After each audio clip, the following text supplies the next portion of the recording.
സ്നേഹമുള്ള കൂട്ടുകാരെ, എനിക്ക് എങ്ങനെയാണ് നിങ്ങളോട് നന്ദി പറയേണ്ടതെന്നറിയില്ല.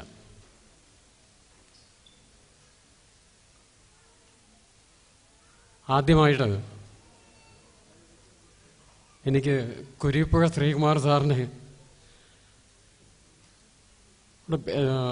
പ്രത്യേകം ഓർമ്മിപ്പിക്കേണ്ട ഒരു കാര്യം പറയണ്ട, അല്ലെങ്കിൽ അത് വിട്ടുപോകും. അതുകൊണ്ട് ആദ്യം പറയുകയാണ്. വർഷങ്ങൾക്ക് മുമ്പ് ഹൈദരാബാദിൽ ഗദ്ദർ കവിത ചൊല്ലുന്നത് കേട്ട ഒരു അനുഭവമുണ്ട്. അതിനുശേഷം മുകളച്ചെർലയിൽ അദ്ദേഹം വീണ്ടും കവിത ചൊല്ലുന്നത് കേട്ട ഒരു അനുഭവമുണ്ട്.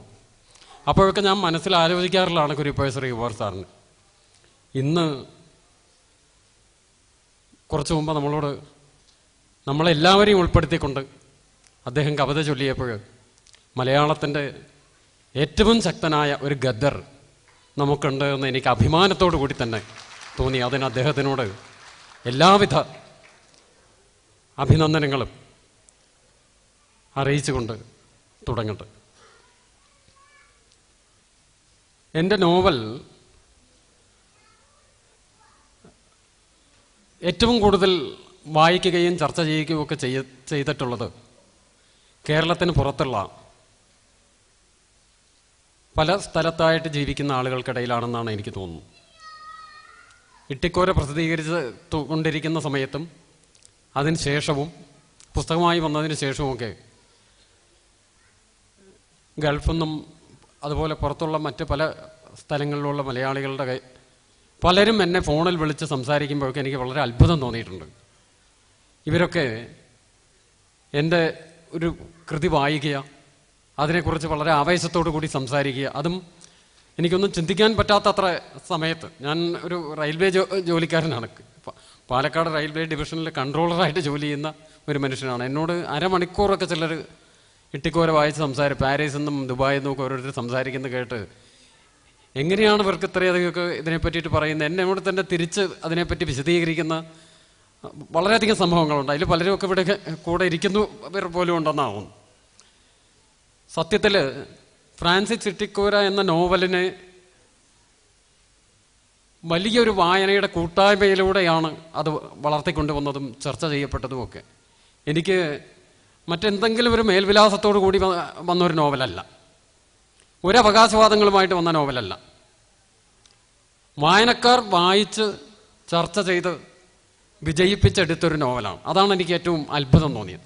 നമുക്ക് ഒരു നോവലിസ്റ്റ് എന്നുള്ള നിലയിലോ അങ്ങനെയൊന്നും തീരെ അറിയപ്പെടുന്ന ഒരാളായിരുന്നില്ല ഞാൻ ഇട്ടിക്കോര എഴുതുന്നതിന് മുമ്പ് വരെ. തമിഴെന്നൊക്കെ അല്പം പരിഭാഷപ്പെടുത്തുന്ന എന്തെങ്കിലും ഒരു ജേർണലിസത്തിൻ്റെ സ്വഭാവത്തിൽ സാഹിത്യത്തെ സംബന്ധിക്കുന്ന ചില കാര്യങ്ങൾ എഴുതുന്ന ഒരു വ്യക്തി എന്നുള്ള നിലയിൽ നിന്ന് ഒരു നോവലിസ്റ്റ് എന്നുള്ള നിലയിലേക്ക് വരുന്നത് തന്നെ ഇട്ടിക്കോര എന്നുള്ള നോവലിലാണ്. ഒരു ദീർഘമായ പ്രഭാഷണത്തിനൊന്നും സമയവും സന്ദർഭവും ശരിയല്ലാത്തത് കൊണ്ട് ഒരു കാര്യം മാത്രമേ പറയാനുള്ളൂ. ഫ്രാൻസിസ് ഇട്ടിക്കോര എന്ന നോവൽ ഞാൻ എഴുതുന്ന പശ്ചാത്തലം ആഗോളതലത്തിൽ കച്ചവട മുതലാളിത്തം അതിൻ്റെ ഏറ്റവും ക്രൂരവും സ്വാർത്ഥവും ഹിംസാത്മകവുമായ ആധിപത്യം സ്ഥാപിച്ചെടുക്കുന്ന ഒരു കാലഘട്ടത്തിൻ്റെ അതിൻ്റെ ഒരു പരിപ്രേക്ഷ്യത്തിൽ നിന്നാണ് ആ നോവൽ ഉണ്ടാകുന്നത്. ഫിക്ഷൻ്റെ സാധ്യതകൾക്ക് വേണ്ടിയിട്ട് നോവലിൻ്റെ തുടക്കത്തിൽ പറഞ്ഞിട്ടുള്ള പോലെ പലതരം കാര്യങ്ങളും ഉപയോഗിച്ചിട്ടുണ്ട്. അത് മിത്തുകളായാലും കേട്ടുകേൾവികളായാലും നുണകളായാലും എല്ലാം ഉപയോഗിച്ചിട്ടുണ്ട്. പക്ഷേ അതിൻ്റെ ആത്യന്തികമായ ലക്ഷ്യം വായിക്കുന്ന ആളുടെ മനസ്സിൽ ഒരു സംവാദം സൃഷ്ടിക്കുക എന്നത് തന്നെയായിരുന്നു. എഴുത്തുകാരൻ എന്നുള്ള നിലയിൽ എൻ്റേതായ ചില ശരികൾ വായനക്കാരുടെ മുന്നിലേക്ക് വയ്ക്കുക എന്നതിന് പകരമായിട്ട് ഇന്നത്തെ ഒരു ആഗോള തലത്തിലുള്ള ജീവിത യാഥാർത്ഥ്യത്തിൻ്റെ ഒരു പരിച്ഛേദം വായനക്കാരൻ്റെ മുന്നിൽ വയ്ക്കുകയും അവൻ്റെ മനസ്സിലുള്ള ചിന്തകളുടെയും അവൻ്റെ രാഷ്ട്രീയപരമായിട്ടുള്ള അല്ലെങ്കിൽ സാമൂഹികപരമായിട്ടുള്ള നിലപാടുകളുടെയും അടിസ്ഥാനത്തിൽ ഒരു സംവാദമുണ്ടാക്കുക. പല ചർച്ചകളിലും എന്നോട് ചോദിച്ചിട്ടുണ്ട്, ഈ ഫ്രാൻസിസ് ചിറ്റിക്കോരയിൽ പറയുന്ന പല കാര്യങ്ങളും നിങ്ങൾ ഇതുപോലെ നടപ്പാക്കാൻ വേണ്ടിയിട്ടൊരു പ്രചരണമാണോ, ഇതിൽ ചില കഥാപാത്രങ്ങൾ പറയുന്നത് നിങ്ങളുടേതായ അഭിപ്രായങ്ങളാണോ? ഈ അവസരത്തിൽ ഒരൊറ്റ ക്ലാരിഫിക്കേഷൻ മാത്രമേ എനിക്ക് പറയാനുള്ളൂ. ഫ്രാൻസിസ് ചിറ്റിക്കോരയിൽ പറയുന്ന കാര്യങ്ങൾ, അതിലെ കഥാപാത്രങ്ങളുടെ സംഭാഷണങ്ങൾ എല്ലാം തന്നെ കഥയുടെ സാഹചര്യങ്ങൾക്കനുസരിച്ച് പല തരത്തിൽ പല സാഹചര്യങ്ങളിൽ സംഭവിക്കുന്നവയാണ്. ഇതൊന്നും തന്നെ ടി ഡി രാമകൃഷ്ണൻ്റെ സ്റ്റേറ്റ്മെൻറ്റുകളല്ല. ടി ഡി രാമകൃഷ്ണൻ ലക്ഷ്യമാക്കുന്നത് ഈ സാമൂഹിക രാഷ്ട്രീയ യാഥാർത്ഥ്യത്തിൻ്റെ ഒരു പരിച്ഛേദം നിങ്ങളുടെ മുന്നിൽ വെച്ചിട്ട് വായനക്കാരൻ്റെ മനസ്സിൽ ഒരു സംവാദം സൃഷ്ടിക്കാനും ആ സംവാദം നിങ്ങളുടേതായ സകല തരത്തിലുള്ള സ്വാതന്ത്ര്യവും ഉൾക്കൊണ്ടുകൊണ്ടുള്ളൊരു സംവാദം. അതിലെത്രത്തോളം വിജയിച്ചിട്ടുണ്ടെന്ന് അറിയില്ല. പക്ഷേ വായിക്കുന്ന പലർക്കും എന്തൊക്കെയോ തോന്നിയിട്ടുണ്ട്. പലരും എന്നോട് അങ്ങനെ പ്രതികരിച്ചിട്ടുണ്ട്. അതിലെനിക്ക് വളരെ ആത്മാർത്ഥമായി തന്നെ സന്തോഷമുണ്ട്. കൂട്ടത്തിൽ എല്ലാ കൂട്ടുകാർക്കും ഒരിക്കൽ കൂടി നന്ദി പറഞ്ഞുകൊണ്ട് ഞാൻ അവസാനിപ്പിക്കുകയാണ്.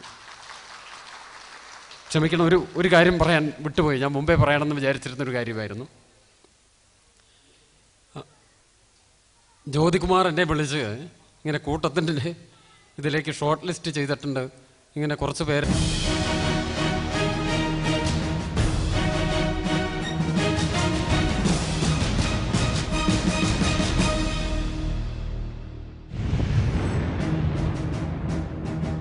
സിനിമയിലെ പുത്തൻ കൂട്ടുകാർ.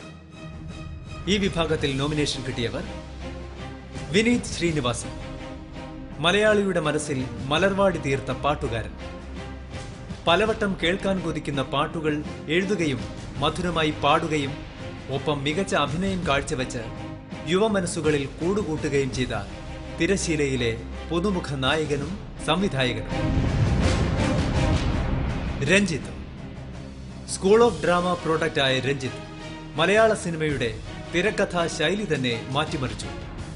പ്രശസ്തനായ തിരക്കഥാകൃത്ത് എന്നതിനൊപ്പം നടനും സംവിധായകനുമാണ് ഇദ്ദേഹം.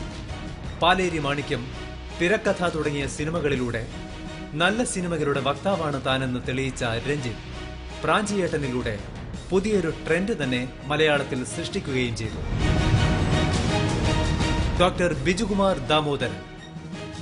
മലയാള സിനിമാ രംഗത്ത് നിന്ന് ആഗോളതലത്തിൽ ശ്രദ്ധിക്കപ്പെടുന്ന യുവ സംവിധായകൻ.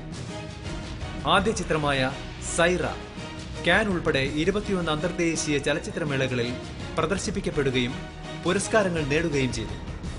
ഒരു ഫിലിം മേക്കർ എന്ന നിലയിൽ വേറിട്ട വഴികൾ തേടുന്ന ഡോക്ടർ ബിജുവിന്റെ പുതിയ ചിത്രം വീട്ടിലേക്കുള്ള വഴി തിരുവനന്തപുരത്ത് നടന്ന അന്താരാഷ്ട്ര ചലച്ചിത്രോത്സവത്തിൽ നെറ്റ്പാക് പുരസ്കാരം നേടുകയുണ്ടായി.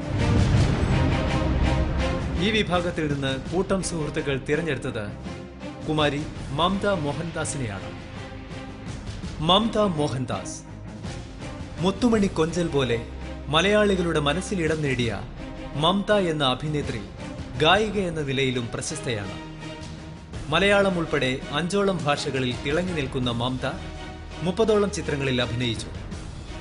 ശാരീരികമായുണ്ടായ അസ്വാസ്ഥ്യത്തെ മനക്കരുത്തുകൊണ്ട് നേരിട്ട ഈ അനിയത്തിക്കുട്ടിയുടെ ജീവിതം പൊരുതാനുറച്ച മനുഷ്യർക്കെല്ലാമുള്ള ഒരു പാഠപുസ്തകമാണ്. നിറഞ്ഞ ചിരിയും ഗൗരവ വായനയുമുള്ള മമതയുടെ അതിജീവനത്തിന്റെ പോരാട്ട വീര്യത്തിനുള്ള ആദരവാണ് കൂട്ടം പുരസ്കാരം.